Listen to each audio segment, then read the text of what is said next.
हाँ तो बच्चों हम लोग क्या पढ़ रहे थे, तो रिलेशन पढ़ रहे थे और रिलेशन को हम लोग लेवल 3 तक कंप्लीट कर चुके थे। आज हम लोग स्पेशली आरबीएसई और सीबीएसई के हिसाब से कि हमको बोर्ड एग्जाम में किस तरह से क्वेश्चन को सॉल्व करना है जिससे कि एग्जामिनर हमको पूरे के पूरे नंबर दे दें। हमको टॉपिक अच्छे से समझ में आ गया, हम लोग बहुत फेमिलियर हुए टॉपिक से, बट लास्टली हम लोग दो तीन एग्जांपल्स के थ्रू बोर्ड्स में हम लोगों को कैसे परफॉर्म करना है, किस तरह से किस सीक्वेंस में लिखना है जिससे कि हमको पूरे के पूरे नंबर मिले, वो हम लोग आज सीखेंगे। तो देखो एक एग्जांपल लिया है हम लोगों ने, let R such that A to B, जो रिलेशन है वो ए से बी में डिफाइन हो रहा है और एक सेट दे रखा है ए और बी। ए के अंदर दो एलिमेंट है 3,5 और बी के अंदर दो एलिमेंट है 7,11। तो r बराबर a, b belongs to a cross b, तो r जो है वो a टू b में डिफाइन है, तो a क्रॉस b होगा बिल्कुल, पहला एलिमेंट सेट a से आएगा, दूसरा एलिमेंट सेट b से आएगा। और रिलेशन क्या दे रखा है कि a minus b is an odd number. जो a माइनस b है ना, दो नंबर्स रिलेशन में कब होंगे, जब उनका डिफरेंस कैसा आएगा बताओ, ऑड आएगा। ऑड का मतलब विषम आएगा, है ना। विषम का मतलब क्या होता है, 1 3 5 7 9 है। तो हमको वो रिलेशन लिखना है, r को लिखना है, r का रोस्टर फॉर्म लिखना है, ठीक है। तो अब हम पहला एलिमेंट सेट a से लेंगे और दूसरा एलिमेंट सेट b से लेंगे। तो क्या हो जाएगा 3, मान लो सेट a का मैंने ले लिया 3, है ना, और सेट b का मैंने ले लिया 7। तो हम लोग करेंगे कितना, 3 - 7, ठीक है। और 3 - 7 करने पे कितना आएगा बताओ, -4। क्या ये ऑड नंबर है, बिल्कुल नहीं, है ना। 3 का 11 से करेंगे तो भी नहीं आएगा, है ना। 3,11 कितना आएगा बताओ, 3 - 11 -8 आ जाएगा। 5,7, तो वैसे भी हमको पता है कि difference of two odd numbers है, ये सारे के सारे ऑड नंबर्स हैं, ये भी दोनों भी ऑड है, ये दोनों भी ऑड है। तो difference of two odd numbers is always equal to कैसा आएगा बताओ, इवन नंबर आएगा। कैसा नंबर आएगा बताओ, इवन नंबर आएगा। इसका मतलब ये जो रिलेशन है, इस रिलेशन के अंदर क्या होगा, कुछ भी नहीं होगा, है ना, खाली होगा ये रिलेशन। और खाली को हम लोग क्या लिखते हैं बताओ, 5, है ना। दैट इज, ये कौन सा रिलेशन हो गया बताओ, वॉइड रिलेशन हो गया। क्या हो गया बताओ, वॉइड रिलेशन। आ रही है बात समझ में। तो अब आपको बोर्ड्स में कैसे लिखना है, चूंकि, है ना, चूंकि difference of two odd numbers is always equal to even number. So here 3,7, 3,11, 5,7 and 5,11 are not related to with each other. So relation will be 5, void relation हो जाएगा ना। तो empty relation का एक बहुत अच्छा एग्जांपल है समझने के लिए कि empty relation होता क्या है और उसका कोई एग्जांपल दो। तो empty relation देखो, ये रिलेशन कैसा रिलेशन हो गया बताओ, void relation हो गया, empty relation हो गया, ठीक है कि नहीं। तो ये तो एक छोटा सा, मान लो 1 नंबर का सवाल है ये, है ना, 1 नंबर में पूछा जा सकता है इस टाइप का सवाल कि रिलेशन आर लिखो, कोई भी रिलेशन दे दिया तो उसका रोस्टर फॉर्म पूछ लिया, डोमेन पूछ लिया, रेंज पूछ लिया, ठीक है। नेक्स्ट हम लोग आते हैं अब दूसरे टाइप के सवालों पे। तो पहले इसको नोट डाउन कर लो आप, है ना, इसको नोट करो जल्दी से।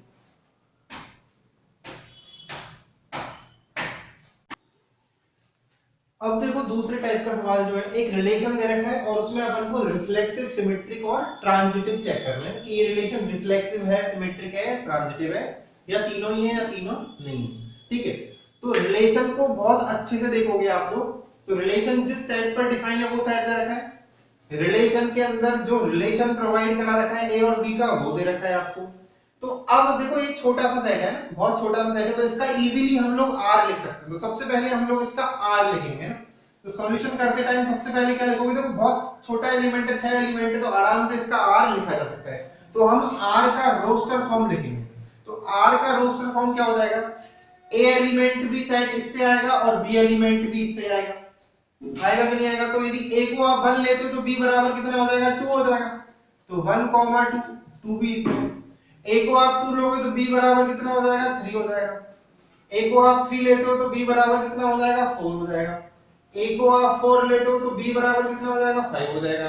a को आप 5 लेते हो तो b बराबर कितना हो जाएगा, 6 हो जाएगा। और a को यदि आप 6 लेते हो तो b बराबर कितना आएगा, 7। और 7 क्या इसमें है, नहीं है। इसका मतलब क्या होगा, 6 का कोई भी रिलेशन नहीं होगा, तो ये रिलेशन यहीं पे क्या हो जाएगा, समाप्त तो हो जाएगा। हो गया, तो आर लिखना समझ में आ गया, बिल्कुल। अब आप रिफ्लेक्सिव चेक करोगे, तो रिफ्लेक्सिव देखोगे, रिफ्लेक्सिव कोई भी रिलेशन कब होता है, जब a a belongs to r होना चाहिए। इसका मतलब 1 का 1 से, 2 का 2 से, 3 का 3 से। तो आप यहां देखो 1 का 1 से रिलेशन नहीं है, 2 का 2 से नहीं है ना, कोई भी रिलेशन अवेलेबल नहीं है रिफ्लेक्सिव के लिए। और होने कितने चाहिए थे, सारे के सारे होने चाहिए थे, 6 रिलेशंस होने चाहिए थे, 1 1 2 2 3 3 4 4 5 5 और 6 ये सारे होते तो ये रिलेशन कैसा होता, रिफ्लेक्सिव। तो यहां पे आप क्या लिखोगे, since a does not belongs to r for all a belongs to 1 2 3 4 5 or 6, right? So this relation, देखो मैं पूरा पूरा लैंग्वेज लिख रहा हूं, है ना, this relation is not reflexive. तो समझ में आ गया बच्चों, है ना। रिफ्लेक्सिव को चेक करने के लिए आपने देखा कि a का r में कोई भी रिलेशन नहीं है, इसका मतलब a does not belongs to r for all. For ये किसका साइन होता है, फॉर ऑल का मतलब सभी के लिए, a बिलोंग्स टू 1 2 3 4 5 6, तो इसका मतलब this relation is not reflexive, यह संबंध स्वतुल्य नहीं होगा। अब किसकी बात करोगे आप, सिमेट्रिक की बात करोगे। तो सिमेट्रिक रिलेशन को चेक कैसे करेंगे हम लोग, तो देखो सिमेट्रिक का मतलब क्या होता है, यदि a का b से संबंध है तो b का a से संबंध होना चाहिए। तो 1 2 रिलेशन में है तो इसका उल्टा भी होना चाहिए, 2 1। तो 2 1 है क्या, नहीं है। इसका मतलब since a b belongs to r but b a does not belongs to r, है ना। फॉर एग्जांपल भी दे दो इसको, 1 2 belongs to r but 2 1 does not belongs to r। सो नीचे क्या लिखोगे, so this relation is not symmetric, ये relation कैसा होगा बताओ, सिमेट्रिक नहीं होगा। आ रही है बात समझ में कि नहीं आ रही, बिल्कुल क्लियर हो गया। तो रिफ्लेक्सिव चेक हो गया, सिमेट्रिक चेक हो गया। अब किसका नंबर आएगा बताओ, ट्रांजिटिव का नंबर आएगा। तो ट्रांजिटिव को चेक करने के लिए हम लोग देखो क्या करेंगे, ये आपने नोट कर लिया होगा, तो मैंने रिफ्लेक्सिव वाला हटा दिया, अब ट्रांजिटिव देखते हैं। तो ट्रांजिटिव चेक करने के लिए देखो क्या करोगे, ट्रांजिटिव का डेफिनेशन क्या होता है, a का b से रिलेशन होना चाहिए, b का c से रिलेशन होना चाहिए, तो a का c से रिलेशन होना चाहिए। तो यहां पर आप देखोगे चूंकि 1 2 belongs to r and 2 3 belongs to r, देखो 1 का 2 से रिलेशन है और 2 का 3 से रिलेशन है, but 1 3 does not belongs to r। तो इसका मतलब क्या हुआ, a का b से, b का c से, परंतु a का c से नहीं है। इसका मतलब क्या हुआ, this relation is not transitive, so this relation is not transitive relation. Clear हुआ बच्चों। तो इस तरह से अगर आप लिखोगे तो आपको पूरे पूरे नंबर मिलेंगे किसके अंदर, बोर्ड्स के अंदर, ठीक है ना। किसी भी बोर्ड्स में, किसी भी स्टेट बोर्ड में आप इस तरह से अगर पूरा थ्योरेटिकली एक्सप्लेन करते हो तो उसको क्लियर समझ में आएगा और वो कहीं पे भी नंबर नहीं काटेगा, राइट। तो इसको नोट कर लो।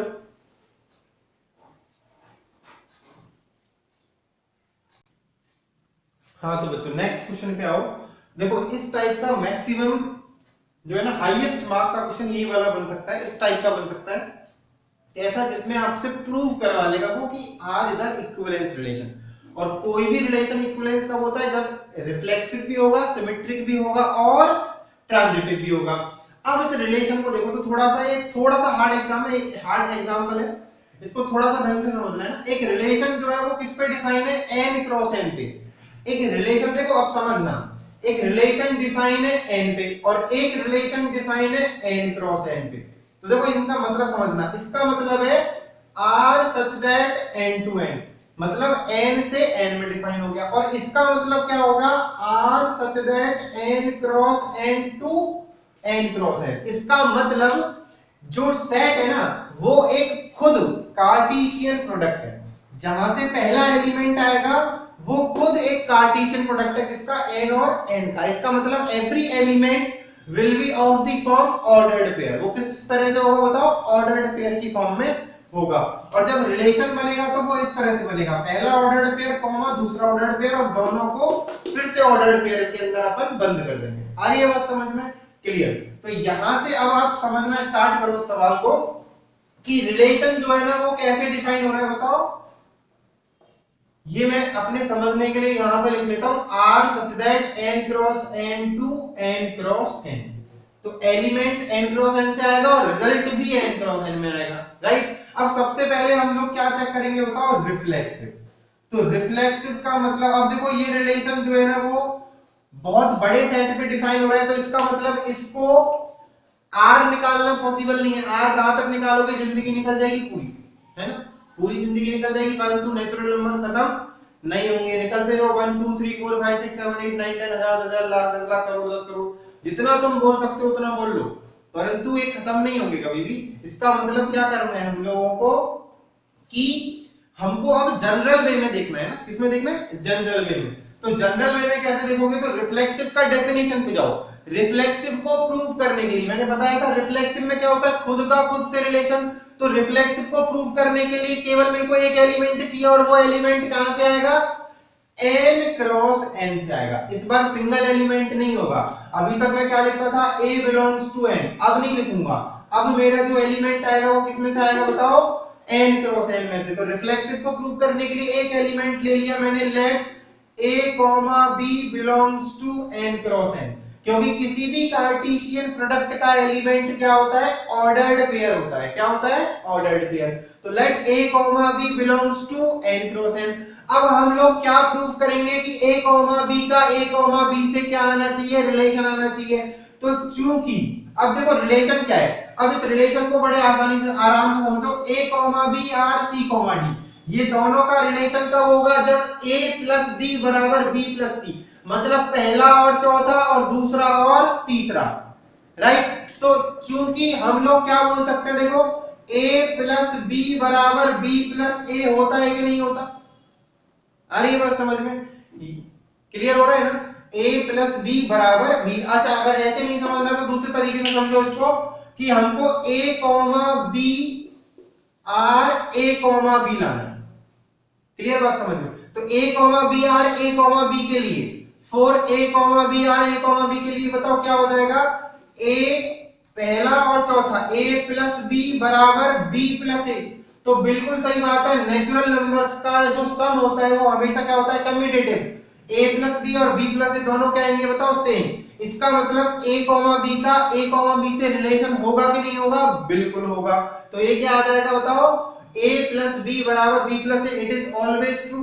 तो सो a b is related to a b for all a b belongs to n cross n. So relation is reflexive, है ना। रिलेशन कैसा हो जाएगा बताओ, रिफ्लेक्सिव रिलेशन हो जाएगा। आ रही है बात समझ में। तो हमारा जो ऑर्डर्ड पेयर आया वो कहां से आया, n क्रॉस n से, because relation is defined from n cross n to n cross n। तो पहला एलिमेंट भी ऑर्डर्ड पेयर होगा और दूसरा एलिमेंट भी ऑर्डर्ड पेयर होगा। तो इसको देखो, रिफ्लेक्सिव को नोट कर लो एक बार, फिर मैं सिमेट्रिक समझाता हूं। तो इसको नोट करो जल्दी से, ठीक है।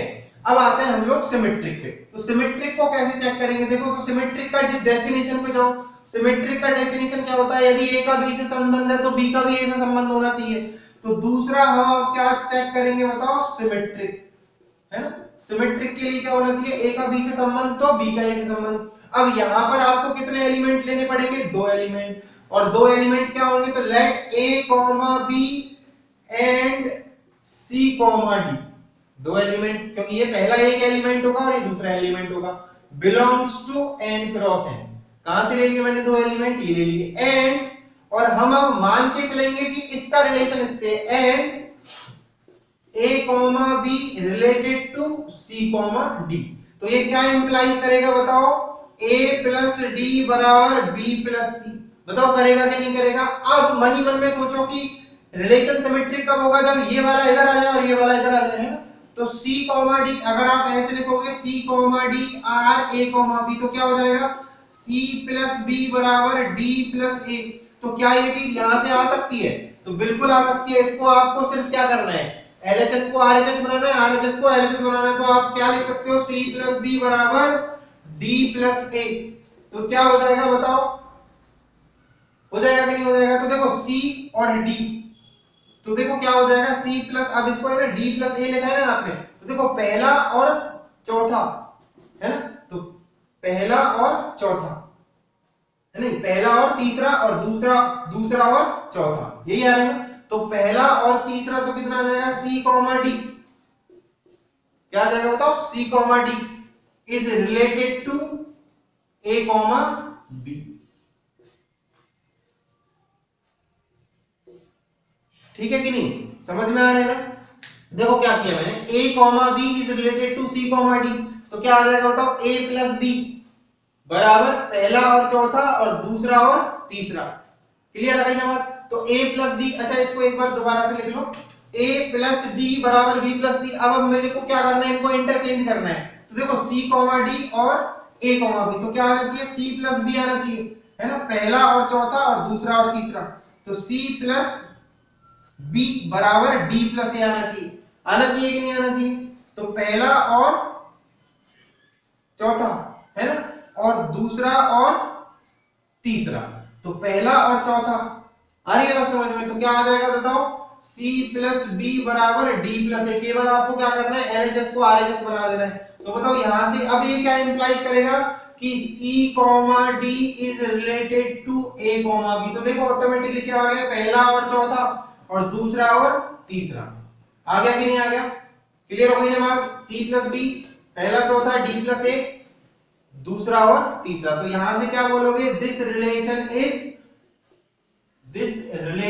इज सिमेट्रिक, है ना, क्या हो गया बताओ, सिमेट्रिक। बड़े ध्यान से देखना है, कहीं पे भी कोई गलती नहीं करनी है। थोड़ा सा कंफ्यूजिंग लगेगा आपको, एक बार और रिकॉल कर देता हूं। सिमेट्रिक रिलेशन में क्या होना चाहिए, a कॉमा b और c कॉमा d दो एलिमेंट ले लिए। तो अब सबसे पहले चीज क्या करेंगे, हम लोग इन दोनों का रिलेशन मान के चलेंगे। तो मानने के बाद इस रिलेशन को यहां से फुलफिल कराओ। तो a कॉमा b और c कॉमा d का रिलेशन तो फुलफिल होगा जब पहला और चौथा बराबर दूसरा और तीसरा। तो पहला और चौथा बराबर दूसरा और तीसरा। अब इसको क्या आप रिवर्स कर सकते हो, तो बिल्कुल लिख सकते हो। मैंने इसको ऐसे लिख दिया, c प्लस b बराबर d प्लस a। तो आप देखो क्या हो गया, पहला और चौथा और दूसरा और तीसरा, तो पहला दूसरा तो ये हो गया, और पहला और दूसरा तो ये हो गया, और पहला और दूसरा इसका ये हो गया। तो देखो अगर आप उल्टा देखते हो ना, आपको कंफ्यूजन दूर करने के लिए और थोड़ा सा उल्टा देख लो, पहले से उल्टा सोच के रखो। अगर c कॉमा d और a कॉमा b होता तो क्या होता, c प्लस d बराबर d प्लस a। तो बिल्कुल वही आ रहा है, नहीं आ रहा, c प्लस b बराबर d प्लस a। तो इसका मतलब c प्लस b बराबर d प्लस a का रिलेशन आएगा। तो क्या बोलेगा, c comma d is related to a comma b। हम लोग लेके क्या चले, a कॉमा b का रिलेशन c कॉमा d से, आगे आ गया c comma d related to a comma b। इसका मतलब रिलेशन कैसा होगा, सिमेट्रिक रिलेशन होगा। समझ में आ गया, ठीक है। नेक्स्ट अपन लोग चलते हैं अब किस पे बताओ, ट्रांजिटिव पे। अब ट्रांजिटिव में क्या होता है, a का b से, b का c से, तो c का a से होना चाहिए। तो तीसरा रिलेशन क्या आ जाएगा बताओ, ट्रांजिटिव। अब ट्रांजिटिव को प्रूव करोगे तो आप इसी ऑर्डर में बोर्ड्स में लिखोगे, पहला रिफ्लेक्सिव, दूसरा सिमेट्रिक और थर्ड नंबर पे ट्रांजिटिव। तो ट्रांजिटिव के लिए कितने एलिमेंट्स चाहिए आपको, 3 एलिमेंट्स। तो क्या क्या ले लोगे, a comma b, c comma d और e कॉमा f। हो गए 3 element, belongs to n cross n। तो ये क्या किया है हमने, लेट किया है। एंड करने के बाद क्या बोलोगे, a comma b is related to c comma d, ठीक है ना। और क्या बोलोगे, c comma d is related to e comma f। तो यहां से क्या इंप्लाइज होगा, a प्लस d बराबर b प्लस c, और यहां से क्या इंप्लाइज होगा, c प्लस f बराबर d प्लस e। ये इक्वेशन 1 और ये इक्वेशन 2। अब मैं क्या कर रहा हूं, 1 प्लस 2 कर रहा हूं। तो 1 प्लस 2 करोगे तो क्या मिलेगा, a प्लस b d और c प्लस f। इधर क्या हो जाएगा, b प्लस c और d प्लस e। तो देखो अब आपका क्या क्या कैंसिल आउट हो जाएगा, c से c कैंसिल आउट हो जाएगा और d से d कैंसिल आउट हो जाएगा। हो जाएगा कि नहीं हो जाएगा, तो क्या आ जाएगा बताओ, a प्लस f बराबर b प्लस e। अब यहां से देखो पहला और चौथा, है ना, और दूसरा और तीसरा, ऐसे ही होगा कि नहीं होगा। तो अगर देखो a का b से रिलेशन, b का c से रिलेशन, तो आना क्या चाहिए, a कॉमा b और e कॉमा f। तो यहां से क्या आएगा, a प्लस f बराबर b प्लस e। देखो बिल्कुल यही आ रहा है कि नहीं आ रहा। तो इसका मतलब क्या इंप्लाई हो जाएगा, a comma b is related to E comma F. तो आप उल्टा देखोगे तो कितना आएगा, ए प्लस एफ बराबर बी प्लस ई। तो इसका मतलब ए का बी से रिलेशन, बी का सी से रिलेशन, तो ए का सी से रिलेशन। तो लास्ट में क्या लिख दोगे, so this relation is transitive. तो ये रिलेशन कैसा हो जाएगा, ट्रांजिटिव। तो अगर आप इस तरह से पूरा प्रोसेस फॉलो करते हो तो आपको फुल मार्क्स मिलेंगे बोर्ड्स में। तो सबसे पहले आपको क्या लिखना है, रिफ्लेक्सिव, फिर चेक करना है ट्रांजिट सिमेट्रिक, देन चेक करना है ट्रांजिटिव, और लास्ट में लिखोगे if the relation holds all three properties। यदि ये रिलेशन तीनों की तीनों प्रॉपर्टीज को होल्ड करता है, so this relation is an equivalence relation. तो ये रिलेशन कैसा हो जाएगा बताओ, इक्विवेलेंस रिलेशन हो जाएगा। क्लियर हो गई बात, बताओ।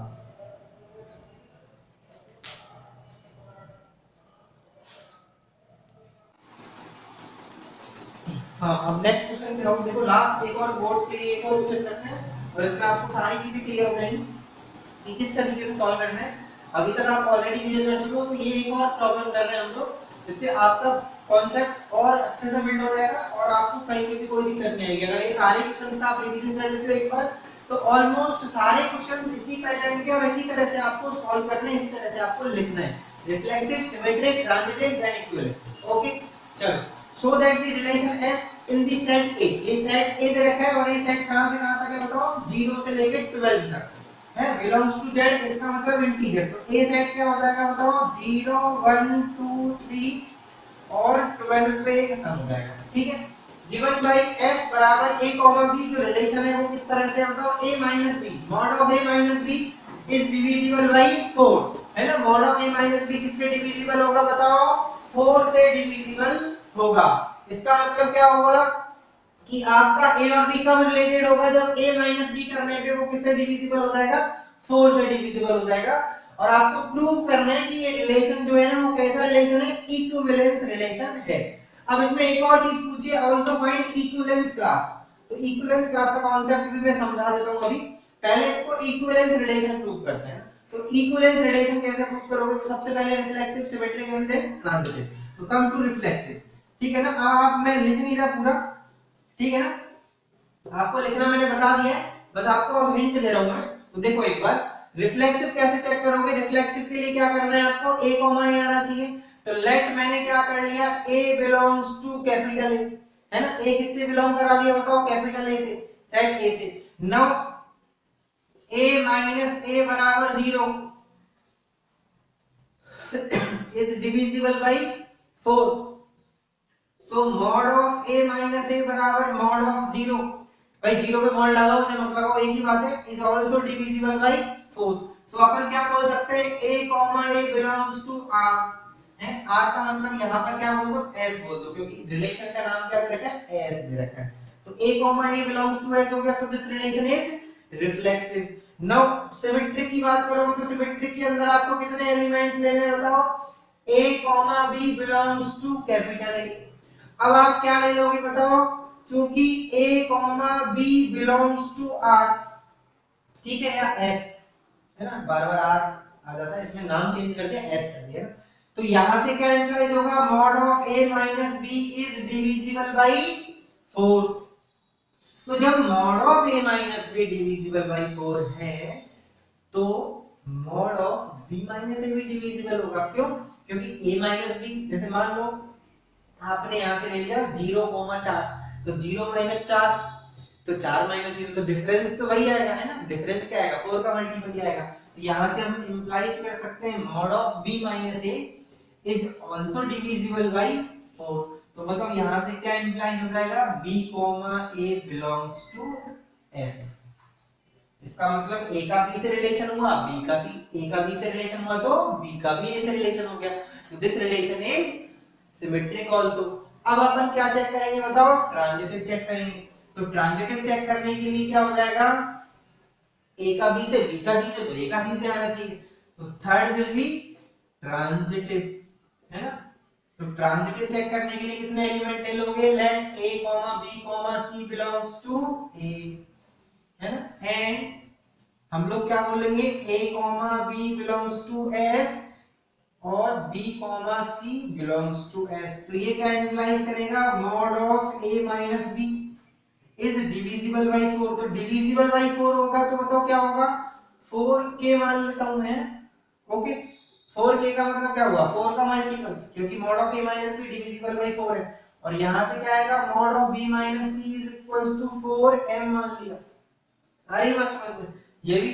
तो अगर आप इन दोनों को जब ऐड करोगे, इन दोनों को जब क्या करोगे बताओ ऐड, तो क्या हो जाएगा, a minus b plus b minus c बराबर 4 into k प्लस m। तो बताओ यहां से क्या मिलेगा, mod of a minus c बराबर 4 into k प्लस m।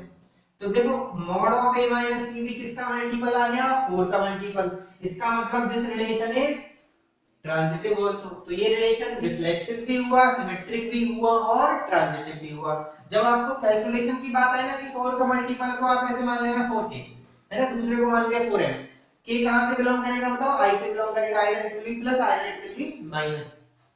समझ लो, अरे बात समझ में, ठीक है ना। अगर ये मॉड है तो ये फिर किस कहां से बिलोंग कर जाएगा, तो n से बिलोंग करेगा, क्योंकि मॉड करने के बाद हमेशा क्या मिलता है हमको, पॉजिटिव मिलता है, राइट। तो ये रिलेशन कैसा रिलेशन हुआ, इक्विवेलेंस रिलेशन हुआ। अब बात करते हैं हम लोग इक्विवेलेंस क्लास की, है ना। इक्विवेलेंस क्लास होता क्या है ना। तो देखो इक्विवेलेंस क्लास क्या होता है, इक्विवेलेंस रिलेशन से ही इक्विवेलेंस क्लास का कॉन्सेप्ट आता है। सबसे पहली बात, इक्विवेलेंस क्लास ऑफ 2 निकालना है हमको। तो आप ये चेक करो कि 2 का, इस इक्विवेलेंस रिलेशन में 2 का रिलेशन किस किस से है, वही तुम्हारे लिए क्या हो जाएगी, 2 की इक्विवेलेंस क्लास हो जाएगी। तो देखो 2 का रिलेशन किस किस से आएगा, तो 2 का रिलेशन एक तो 2 से आएगा, है ना, 2, 2 बिलोंग्स टू s। 2 का रिलेशन किससे आएगा, 2 से आएगा। अच्छा 2 का रिलेशन किससे आएगा, 3 से नहीं आएगा, 4 से नहीं आएगा, 5 से 6 से आएगा। क्यों, क्योंकि 2 minus 6 is divisible by 4। और फिर 2 का रिलेशन किससे आएगा बताओ, 10 से आएगा, है ना, क्योंकि 8 आएगा ना, 8 divisible by 4। तो इसका मतलब 2 के 3 रिलेशंस है, 2, 2, 6 और 2, 10। सो इक्विवेलेंस क्लास ऑफ 2, है ना, क्लास का मतलब सेट ही हो जाएगा। इक्विवेलेंस क्लास ऑफ 2 कितना हो जाएगा बताओ, 2, 6 और 10। तो इक्विवेलेंस क्लास के अंदर आपको क्या लिखना होता है, वो एलिमेंट्स लिखने होते हैं इक्विवेलेंस रिलेशन के जिनसे वो एलिमेंट क्या है बताओ, रिलेशन में है। तो यहां पर हम लोग अब क्या खत्म करते हैं, हमारा रिलेशन चैप्टर को बाइंड अप करते हैं। We have completed all the theory part as we discussed in first class, कि हम लोग इसमें थ्योरी डिस्कस करेंगे। थ्योरी का डिस्कशन पूरा हो चुका है विद सॉल्व्ड एग्जांपल्स। उसके बाद हम लोगों ने लेवल 1 सॉल्व कर लिया, लेवल 2 सॉल्व कर लिया, लेवल 3 सॉल्व कर लिया, एंड आज हम लोगों ने बोर्ड्स की कुछ प्रॉब्लम्स करी है कि बोर्ड्स में हम लोगों को किस तरह से परफॉर्म करना है जिससे कि एग्जामिनर हमको पूरे पूरे नंबर दे दे। तो रिलेशन हम लोग 12th का एनसीईआरटी का जो फर्स्ट चैप्टर है रिलेशंस एंड फंक्शंस, वहां पे हम लोग रिलेशन पार्ट को खत्म कर चुके हैं। अब जो नेक्स्ट क्लास से इंपॉर्टेंट पार्ट स्टार्ट होगा दैट विल बी फंक्शन, है ना। वो क्या होगा बताओ, फंक्शन होगा। और फंक्शन जेई के लिए और बोर्ड्स के लिए बहुत इंपॉर्टेंट टॉपिक है, because it is the starting of the calculus part, है ना, कैलकुलस की स्टार्टिंग हो रही है यहां से। तो जब जब तक फंक्शन समझ में नहीं आएगा, उसके बाद फंक्शन के बाद हम लोग पढ़ेंगे inverse trigonometric function, limit, continuity, differentiability, differentiation, integration, ये सब कुछ फंक्शन से ही चलेगा। तो फंक्शन थोड़ा सा लंबा टॉपिक भी है ना, और वो थोड़ा सा टिपिकल भी है। बहुत सारे उसमें रूल्स अपन को याद रखने पड़ेंगे, बहुत सारी चीजें समझनी पड़ेंगी। तो फंक्शन को हम लोग बहुत अच्छे से डिटेल में पढ़ेंगे, जिससे कि आने वाला पूरा कैलकुलस जो वाला पार्ट है ना, वो बहुत आसान लगने लग जाएगा, ठीक है ना। तो कल बी रेडी फॉर, आप इसका पूरा रिवीजन कर लो रिलेशन का। आज कल से हम लोग फंक्शन को स्टार्ट करेंगे with the same idea. First theory, theory के साथ साथ अब की बार एग्जांपल्स ज्यादा होंगे, because function is lengthy topic, function थोड़ा सा बड़ा टॉपिक है, तो फंक्शन में एग्जांपल्स बहुत ज्यादा होंगे, ठीक है ना। और बीच बीच में फिर मैं तुमको असाइनमेंट देता रहूंगा अकॉर्डिंग टू द टॉपिक्स। जैसे जैसे दो चार टॉपिक्स हो जाएंगे फिर आपको एक असाइनमेंट मिल जाएगा, फिर दो चार टॉपिक हो जाएंगे फिर एक असाइनमेंट मिल जाएगा, and lastly we will solve level 1, level 2, level 3।